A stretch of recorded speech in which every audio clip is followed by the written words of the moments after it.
مدینے کو جائے جی چاہتا ہے۔ تاریخ مدینہ منورہ پر مشتمل پروگرام سماعت فرمائیں۔ مدینے کو جائیں، تحقیق مکتبہ دارالسلام، آواز و پروڈیوسر عرفان بھٹی۔ مدینہ منورہ کے فضائل۔ مدینہ منورہ کے فضائل و مناقب بے حد و حساب ہیں۔ اللہ تعالیٰ اور اس کے رسول صلی اللہ علیہ وسلم کے نزدیک اس کا بہت بلند مرتبہ ہے۔ بہت سی احادیث اور آثار اس کے مرتبہ اور فضیلت اور منقبت کو شد و مد سے ثابت کرتے ہیں، اور نبی اکرم صلی اللہ علیہ وسلم کی دعائیں دلالت کرتی ہیں کہ مدینہ منورہ دنیا و آخرت کی بھلائیوں کا جامع ہے۔ حضرت عائشہ رضی اللہ عنہا کی ایک روایت میں آتا ہے کہ رسول اللہ صلی اللہ علیہ وسلم نے دعا کرتے ہوئے فرمایا، اے اللہ، مدینہ کی محبت ہمارے دلوں میں مکہ کی محبت سے بھی بڑھا دے۔ اے اللہ، ہمارے غلہ و پیداوار میں برکت فرما، اور اس کی آب و ہوا کو ہمارے موافق بنا، اور اس کا موسمی بخار جحفہ میں منتقل فرما دے۔ اللہ تعالیٰ نے اپنے پیارے رسول صلی اللہ علیہ وسلم کی دعا قبول فرمائی۔ اس مبارک اور پاکیزہ دعا کے نتیجے میں مدینہ منورہ کی معیشت روز افزوں ہے، اور اس کی محبت ہر مسلمان کے دل میں کائنات کے سب خطوں سے بڑھ کر ہے۔ اور بہت دفعہ نبی کریم صلی اللہ علیہ وسلم نے مدینہ منورہ کے لیے برکت کی دعا فرمائی۔ سیدنا انس بن مالک رضی اللہ تعالیٰ عنہ سے مروی ہے کہ انہوں نے رسول اللہ صلی اللہ علیہ وسلم کو یوں دعا فرماتے ہوئے سنا، اے اللہ، مدینہ میں مکہ سے دگنی برکت فرما۔ سیدنا عبداللہ بن زید بن عاصم رضی اللہ تعالیٰ عنہ سے نبی اکرم صلی اللہ علیہ وسلم کا فرمان یوں منقول ہے، سیدنا ابراہیم علیہ السلام نے مکہ کو حرم قرار دیا تھا اور مکہ والوں کے لیے دعا فرمائی تھی، میں مدینہ کو حرم قرار دیتا ہوں، اور اس میں اس کے رزق اور غلہ کے لیے مکہ کے مقابلے میں دگنی برکت کی دعا کرتا ہوں۔ سیدنا عبداللہ بن عمر رضی اللہ عنہما فرماتے ہیں کہ میں نے اپنے والد محترم سیدنا عمر بن خطاب رضی اللہ تعالیٰ عنہ کو فرماتے ہوئے سنا کہ ایک دفعہ مدینہ میں شدید قحط پڑ گیا اور مہنگائی ہو گئی، تو نبی کریم صلی اللہ علیہ وسلم نے فرمایا، اے مدینہ والو، صبر کرو اور خوش رہو، کیونکہ میں نے تمہارے غلہ کے لیے برکت کی دعا کی ہے۔ مل کر کھاؤ، اکیلے اکیلے نہ کھاؤ۔ اس طرح ایک آدمی کا کھانا 2 کو کافی ہو جائے گا، اور 2 کا کھانا 4 کو کافی ہوگا۔ اسی طرح 4 کا کھانا 5-6 آدمی کھا سکیں گے، کیونکہ اجتماعیت میں برکت ہوتی ہے۔ اور سیدنا ابو ہریرہ رضی اللہ عنہ سے صحیح مسلم میں منقول ہے کہ نبی کریم صلی اللہ علیہ وسلم کے دور مبارک میں جب لوگ نیا پھل دیکھتے تو اسے سب سے پہلے آپ صلی اللہ علیہ وسلم کی خدمت میں پیش کرتے۔ رسول اللہ صلی اللہ علیہ وسلم اسے ہاتھ مبارک میں پکڑ کر فرماتے تھے کہ اے اللہ، ہمارے لیے ہمارے پھلوں میں برکت فرما، اور ہمارے مدینے میں ہمارے لیے برکت فرما، اور ہمارے غلے میں برکت فرما، اور ہمارے رزق میں برکت فرما۔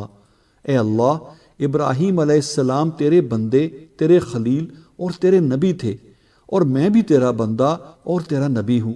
انہوں نے مکہ مکرمہ کے لیے تجھ سے دعا فرمائی تھی، میں بھی تجھ سے مدینہ کے لیے ابراہیم علیہ السلام کی برکت کی دعا سے دگنی برکت طلب کرتا ہوں۔ سیدنا ابو ہریرہ رضی اللہ عنہ فرماتے ہیں، پھر آپ سب سے چھوٹے بچے کو بلاتے اور اسے وہ پھل کھانے کے لیے دیتے۔ علاوہ ازیں مدینہ منورہ ایمان کا گڑھ اور مرکز ہے۔ سیدنا ابو ہریرہ رضی اللہ عنہ سے روایت ہے کہ رسول اللہ صلی اللہ علیہ وسلم نے فرمایا کہ ایمان قرب قیامت مدینہ کی طرف یوں لوٹ آئے گا جیسے سانپ خطرے کے وقت اپنے بل کی طرف لوٹ کے آتا ہے۔ یعنی جس طرح سانپ اپنے رزق کی تلاش میں بل سے نکل کر ادھر ادھر پھرتا رہتا ہے، پھر جب اسے کوئی خطرہ ہوتا ہے تو فوراً اپنے بل کی طرف لوٹ آتا ہے، اسی طرح ایمان مدینہ سے باہر نکل کر اکناف ارض میں پھیل جائے گا۔ پھر ہر صاحب ایمان اپنے دل میں نبی صلی اللہ علیہ وسلم کی محبت لیے مدینہ منورہ کی طرف چلا آئے گا، اور ہر دور میں ایسا ہی ہوتا رہا۔ چنانچہ نبی اکرم صلی اللہ علیہ وسلم کے دور میں لوگ آپ سے طلب علم کے لیے کشاں کشاں مدینہ منورہ جایا کرتے تھے۔ صحابہ کرام رضوان اللہ اجمعین اور تابعین رحمہم اللہ کے دور میں ان سے حصول علم کے لیے اور ان کے بعد آج تک آپ کی مطہر و مقدس مسجد میں نماز کی فضیلت حاصل کرنے کے لیے۔ مدینہ منورہ کی ایک عظیم فضیلت یہ بھی ہے کہ وہ برے لوگوں کو ٹھہرنے نہیں دیتا، پاک باز لوگ ہی وہاں ٹھہر سکتے ہیں۔ سیدنا جابر رضی اللہ عنہ سے روایت ہے کہ ایک اعرابی نبی صلی اللہ علیہ وسلم کی خدمت میں حاضر ہوا اور آپ سے اسلام کی بیعت کی۔ اگلے دن آیا تو اسے بخار چڑھا ہوا تھا۔ وہ کہنے لگا، یا رسول اللہ، میری بیعت واپس کر دیجئے۔ آپ نے انکار فرمایا۔ 3 دفعہ اسی طرح ہوا، پھر آپ نے فرمایا، مدینہ بھٹی کی طرح میل کچیل دور کرتا رہتا ہے اور پاکیزہ چیز ہی کو باقی رکھتا ہے۔ نیز آپ نے فرمایا، مدینہ برے لوگوں کو یوں الگ کر دیتا ہے جس طرح آگ چاندی کی میل کچیل کو دور کر دیتی ہے، اور جب بھی کوئی برا شخص مدینہ منورہ سے نکلتا ہے تو اللہ تعالیٰ اس سے بہتر شخص مدینہ منورہ میں لا بساتا ہے۔ صحیح مسلم میں سیدنا ابو ہریرہ رضی اللہ تعالیٰ عنہ سے روایت ہے کہ نبی صلی اللہ علیہ وسلم نے فرمایا، ایک زمانہ آئے گا کہ آدمی اپنے رشتہ دار سے کہے گا، آؤ آؤ مدینہ چھوڑ کر خوشحال علاقے میں چلے جائیں۔ کاش انہیں علم ہو جائے کہ مدینہ ان کے لیے ہر حال میں بہتر ہوگا۔ قسم اس ذات اقدس کی جس کے ہاتھ میں میری جان ہے، جو بھی شخص مدینہ کو ناپسند کرتے ہوئے اس سے نکلے گا، اللہ تعالیٰ اس سے بہتر شخص مدینہ میں لا بسائے گا۔ خبردار، یقیناً مدینہ بھٹی کی طرح ہے جو برے لوگوں کو نکال باہر کرتا ہے۔ قرب قیامت بھی مدینہ برے لوگوں کو ایسے نکال باہر کرے گا جیسے بھٹی لوہے کی میل کچیل کو دور کر دیتی ہے۔ البتہ جو شخص کسی اور مقصد کی خاطر مدینہ منورہ کی رہائش چھوڑے، اس کے لیے کوئی حرج نہیں، کیونکہ نبی کریم صلی اللہ علیہ وسلم نے ناپسند کرتے ہوئے کی قید لگائی ہے۔ اس حدیث سے یہ بات بخوبی واضح ہے کہ رسول اللہ صلی اللہ علیہ وسلم مدینہ منورہ کی رہائش کی طرف رغبت دلا رہے ہیں، کیونکہ آپ مدینہ کی دنیاوی اور اخروی خیر و خوبی کو خوب سمجھتے تھے۔ سیدنا سعد بن ابی وقاص رضی اللہ تعالیٰ عنہ سے مروی ہے کہ نبی کریم صلی اللہ علیہ وسلم نے فرمایا، جو شخص تنگی اور مشقت کے باوجود مدینہ میں ٹھہرا رہے گا، میں قیامت کے دن اس کا سفارشی یا گواہ ہوں گا۔ حقیقت یہ ہے کہ مدینہ منورہ کے باسی کے لیے صرف یہی خوشخبری کافی ہے، اور مدینہ منورہ کی فضیلت کے لیے یہی بس ہے۔ صحابہ کرام رضی اللہ عنہم مدینہ منورہ کی رہائش کی فضیلت جانتے تھے، اس لیے باوجود تنگی و ترشی کے اسی کی رہائش کو ترجیح دیتے تھے، اور اگر کوئی شخص کسی اور شہر میں جانے کا ارادہ کرتا تو وہ اسے ایسا کرنے سے روکتے تھے۔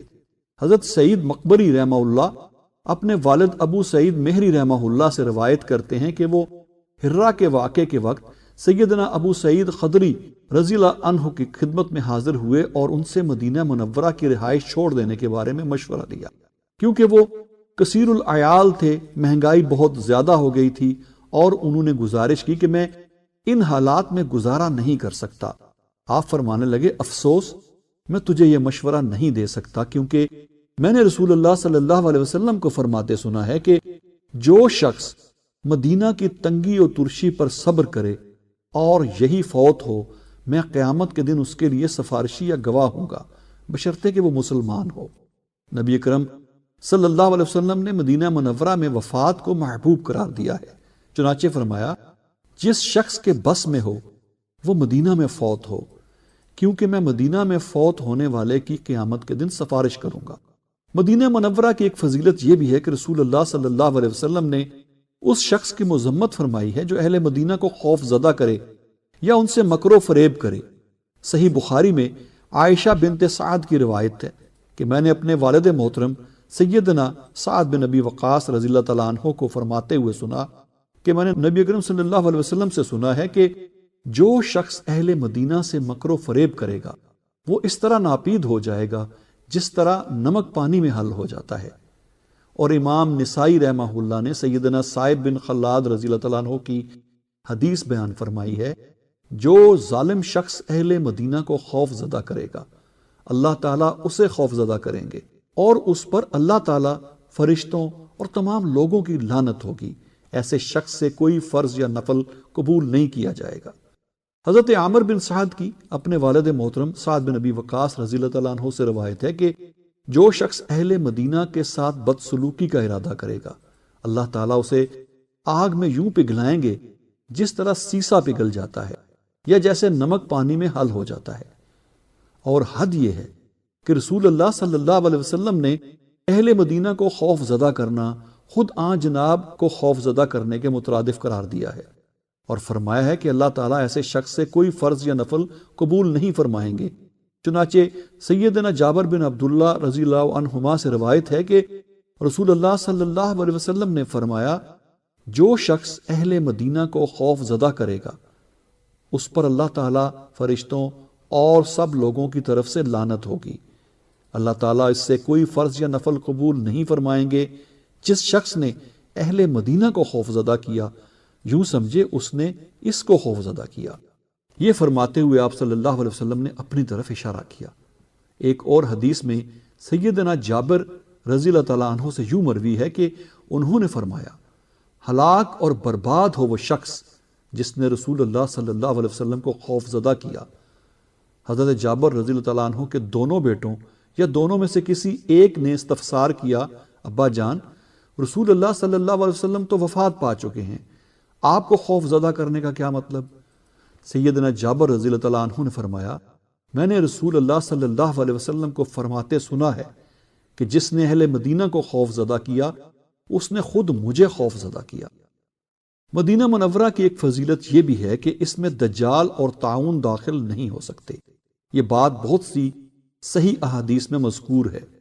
صحیحین میں سیدنا ابو ہریرہ رضی اللہ تعالیٰ عنہ سے روایت ہے کہ نبی کریم صلی اللہ علیہ وسلم نے فرمایا، مدینہ کے راستوں پر فرشتے مقرر ہیں، اس میں طاعون اور دجال کا داخلہ ممکن نہیں۔ حضرت انس رضی اللہ تعالیٰ عنہ سے بھی مروی یہ حدیث ہے کہ نبی کریم صلی اللہ علیہ وسلم نے فرمایا کہ دجال ہر شہر میں داخل ہوگا سوائے مکہ اور مدینہ کے، کیونکہ ان کے راستوں پر فرشتے صفے باندھے حفاظت کر رہے ہوں گے۔ وہ ایک ناکارہ سی زمین میں پڑاؤ ڈالے گا، پھر مدینہ میں 3 زلزلے آئیں گے جن کے ڈر سے ہر کافر و منافق مدینہ سے نکل کر دجال سے جا ملے گا اور مدینہ منورہ پاک ہو جائے گا۔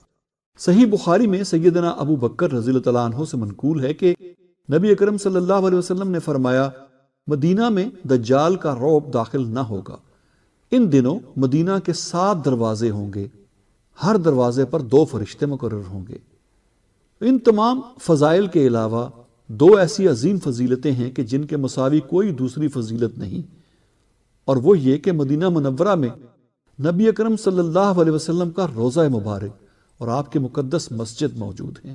انشاءاللہ ان کا ذکر ہم الگ طور پر کریں گے۔ امام مالک بن انس رحمہ اللہ سے مدینہ کی فضیلت یوں منقول ہے، مدینہ منورہ نبی کریم صلی اللہ علیہ وسلم کی ہجرت گاہ اور آپ کی سنت کا مرکز ہے۔ اس کے ہر طرف شہداء صحابہ مدفون ہیں۔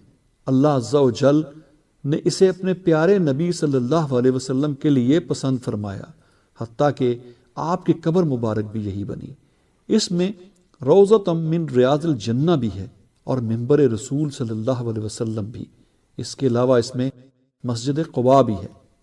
مدینے کو جائے جی چاہتا ہے۔ ابھی آپ تاریخ مدینہ منورہ پر مشتمل پروگرام سماعت فرما رہے تھے۔ مدینے کو جائیں، تحقیق مکتبہ دارالسلام، آواز و پروڈیوسر عرفان بھٹی، ریکارڈنگ انجینئر واجد محمود، پیشکش رفا FM 102.2۔ جی چاہتا